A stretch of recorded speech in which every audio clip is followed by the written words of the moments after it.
Discuss करेंगे compound formation या यौगिक निर्माण। जब एटम्स एक दूसरे के समीप आते हैं, get closer together to each other, then they use to form a compound. वो एक कंपाउंड एक निश्चित रेशियो में, सर्टेन रेशियो में जब जुड़ते हैं तो एक कंपाउंड बनाते हैं। जैसे अगर हम बात करें H2O की, H2O दो हाइड्रोजन और एक ऑक्सीजन के एटम आपस में जुड़ते हैं, द सर्टेन रेशियो 2:1। दो एटम हाइड्रोजन के एक एटम ऑक्सीजन का जब आपस में कंबाइन करता है तो एक कंपाउंड बनता है जिसे हम वाटर के नाम से जानते हैं, हाइड्रोजन ऑक्साइड के नाम से। ठीक है, इसी हिसाब से कंपाउंड फॉर्मेशन दो तरीके से हो सकता है बिटवीन एटम्स। ये एटम्स के मध्य कंपाउंड फॉर्म कर सकते हैं। On the other hand between ions और रेडिकल्स, आयन या रेडिकल्स के बीच में भी ये कंपाउंड बन सकते हैं बाय यूजिंग आयंस या रेडिकल्स। जब अलग अलग प्रकार के आयंस या रेडिकल्स एक दूसरे के समीप आते हैं देन ये एक कंपाउंड बनाते हैं। और यू कैन से एटम्स जब एक दूसरे के क्लोज आते हैं तो वो एक दूसरे से जुड़कर, एक दूसरे से कंबाइन होकर, सिंथेसाइज होकर एक कंपाउंड बनाते हैं।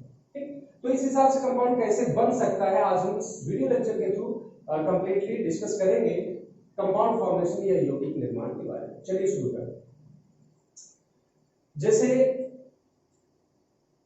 फर्स्ट पार्ट के थ्रू बिटवीन एटम्स, जैसे कोई दो एटम है, for example A and B, दो एटम है। इस एटम के आउटर मोस्ट सेल में भी इलेक्ट्रॉन्स होंगे, इस बी एटम के भी आउटर मोस्ट सेल में या संयोजी कोष में, बाह्यतम कोष में इलेक्ट्रॉन्स होंगे। इन दोनों इलेक्ट्रॉन्स के बीच में कुछ ऐसी क्रियान्वयन विधियां होती हैं या गतिविधियां होती हैं जिससे ये एक दूसरे से जुड़ जाते हैं। आपने देखा होगा सेल का कॉम्बिनेशन सेल्स कैसे जुड़ती हैं, बायो में भी आपने पढ़ा होगा। जैसे दो एटम्स हैं, ये दोनों atoms, atom A and B, जब ये कंबाइन हो जाएंगे तो बना लेंगे ए बी, ऐसा कुछ। ठीक है, तो ए एंड बी किस हिसाब से कंबाइन करते हैं, क्या केमिकल फार्मूला बन सकता है, क्या केमिकल नेम बन सकता है, आप बहुत ही आसान तरीके से इसको समझ सकते हैं।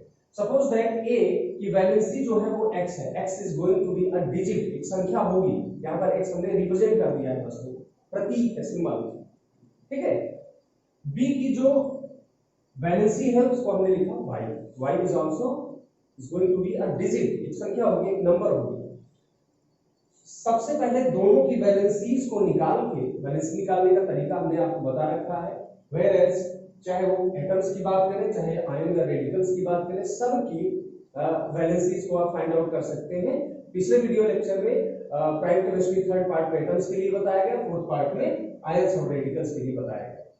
अगर आपने उसको नहीं देखा है डिस्क्रिप्शन चेक कर सकते हैं, उसमें आपको लिंक मिल जाएगा।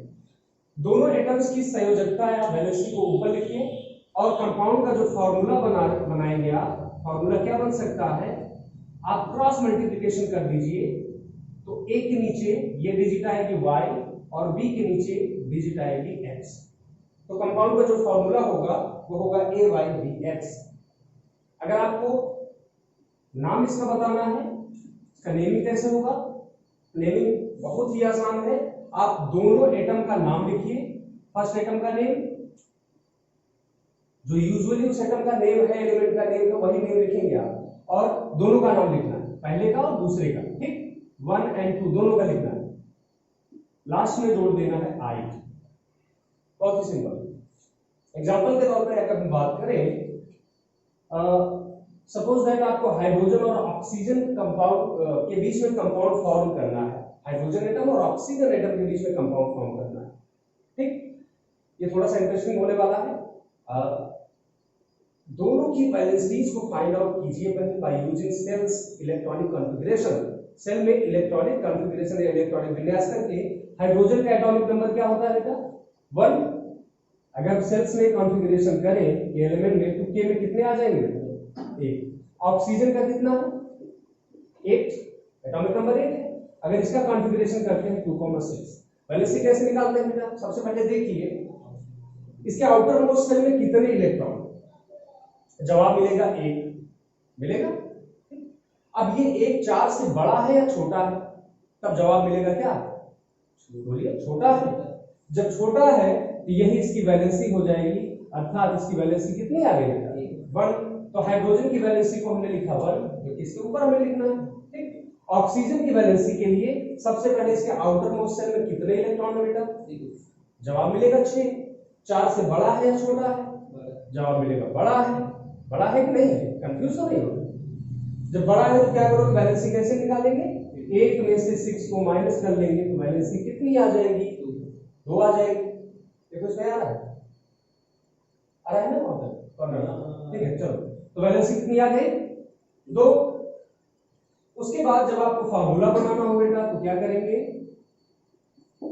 क्रॉस मल्टीप्लिकेशन करेंगे। H के नीचे 2, O के नीचे 1, 1 को लिखिए या ना लिखिए क्योंकि एक एटम है, नहीं भी लिखोगे तब भी एक ही माना जाएगा। ठीक, फार्मूला बना H2, जाना पहचाना समझना है, अभी तो बात नहीं थी हम H2 वाटर वाला। और जब नेमिंग करते हैं इसका नेम कैसे बनाओगे बेटा? नेम आप बनाने के लिए दोनों का नाम लिखो, हाइड्रोजन और लास्ट वाले में आइड जोड़ना है तो इसका ऑक्सीजन होता है तो ऑक्साइड कर देना, तो बन जाएगा ऑक्साइड इसका नाम, हाइड्रोजन ऑक्साइड। ये इसका केमिकली नेम है, इसका रासायनिक नाम है। कोई प्रॉब्लम हो तो बताइए, क्लियर है ना? इसी प्रकार एल्यूमिनियम और सल्फर के बीच में अगर आपको कंपाउंड फॉर्मेशन करना है, कंपाउंड बनाना है, तो सबसे पहले एल्यूमिनियम और सल्फर की वैलेंसी को फाइंड आउट करेंगे। एल्यूमिनियम एटॉमिक नंबर 13 है इसका एटॉमिक नंबर या परमाणु क्रमांक होता है। अगर इसका हम कॉन्फ़िगरेशन करें, इलेक्ट्रॉनिक विन्यास करें तो 283 ये बनना चाहिए। आउटर मोस्ट सेल में बाह्यतम कोश में कितने इलेक्ट्रॉन है बेटा? 3 इलेक्ट्रॉन, 3 है। ये 4 से बड़ा है छोटा? छोटा, ठीक छोटा। तो जब 4 से छोटा होता है तो वैलेंसी वही नंबर उसकी वैलेंसी या संयोजकता हो जाती है। तो यहाँ पर एल्यूमिनियम की जो वैलेंसी होगी that is going to be 3। ये क्या हो जाएगी? 3 हो जाएगी। सिमिलरली अगर हम सल्फर 16 का कॉन्फ़िगरेशन करते हैं तो 286 आएगा। कितना आएगा? 286। आउटर मोस्ट सेल में कितने इलेक्ट्रॉन? 6। 4 से बड़ा है या छोटा है? बड़ा है। तब इस कंडीशन में आप क्या करेंगे? 8 में से 6 को सब्ट्रैक्ट कर देंगे और वैलेंसी आपको प्राप्त होगी कितना? 2। तो दोनों की वैलेंसीज को आप रखिए ऊपर, then you have to cross multiplication. आपको क्रॉस मल्टीप्लिकेशन करना है। क्रॉस मल्टीप्लिकेशन करेंगे तो Al के नीचे 2, सल्फर के नीचे 3, इसका जो फार्मूला बनेगा वो बनेगा Al2S3। क्या बनेगा बेटा? Al2S3। नाम अगर लिखेंगे तो दोनों का नाम एल्यूमिनियम और सल्फर के लिए लास्ट में आइड जोड़ा जाता है तो ये बन जाएगा सल्फाइड। आसान पद्धति में, आसान सिस्टम में आप इसका नामकरण भी कर सकते हैं और फॉर्मूला भी क्रिएट कर सकते हैं, सिंथेसाइज कर सकते हैं। ऐसे ही बेटा कार्बन और ऑक्सीजन के बीच में सबसे पहले आपको क्या करना होता है? वैलेंसी फाइंड आउट करनी होती है। Carbon atomic number 6 2,4। Outer most shell में कितने इलेक्ट्रॉन? 4 इलेक्ट्रॉन। अब ये 4 के बराबर है, देन आप कहोगे इसकी वैलेंसी क्या है बेटा?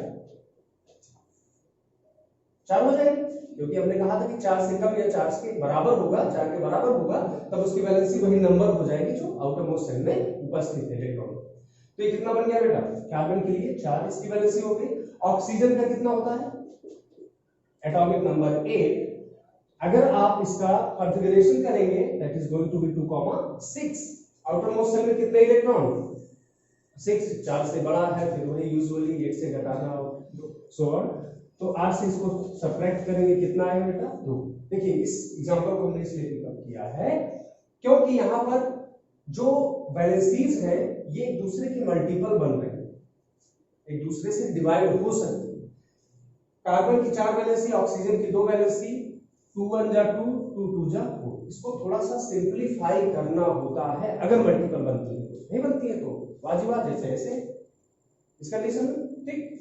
तो इसकी वैलेंसी हो गई 2, अब बची 2 और ऑक्सीजन की 1 इस केस में।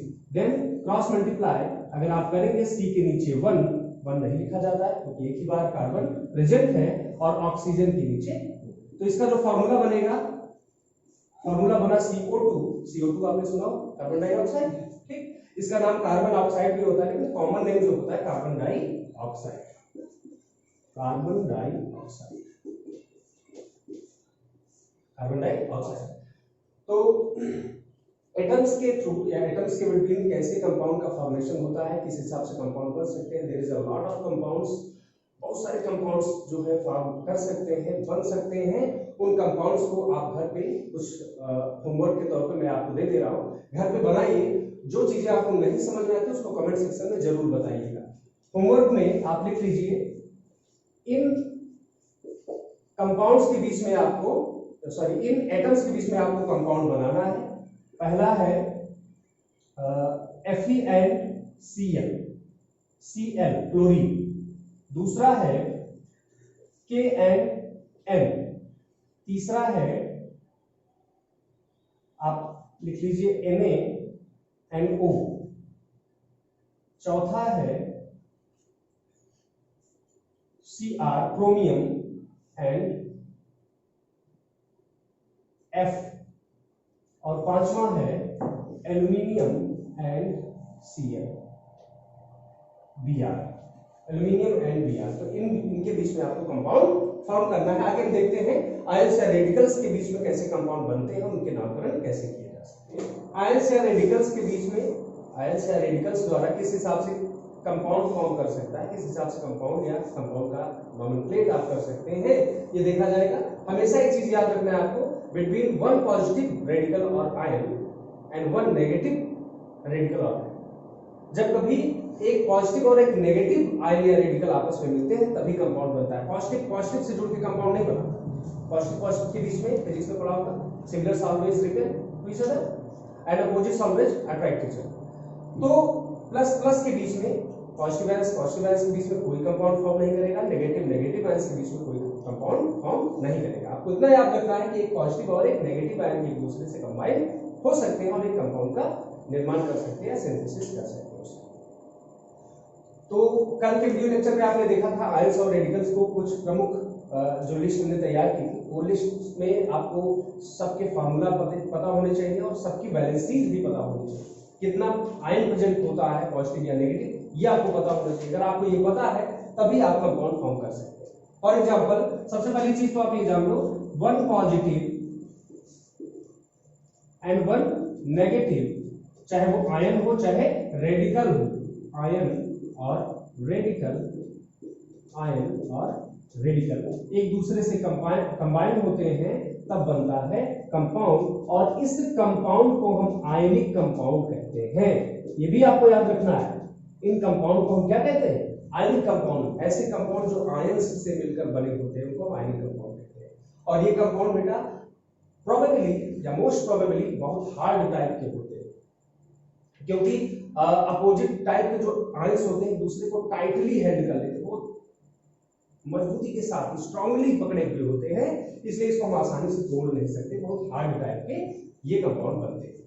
तो पॉजिटिव आयन और रेडिकल के साथ नेगेटिव आयन या रेडिकल जोड़ देंगे तो आयनिक कंपाउंड बन जाए। और कैसे बनेगा ये देखते हैं। फॉर एग्जांपल, अगर हम बात करें Na और Cl के बीच में कंपाउंड कैसे बनेगा, तो आपको इतना याद होना चाहिए कि Na पर एक प्लस होता है, Cl पर एक माइनस होता है। क्या आपको पता होना चाहिए? तभी पता चलेगा जब आप पिछला वीडियो लेक्चर अच्छे से देखेंगे और उस पर थोड़ा बहुत प्रैक्टिस करेंगे।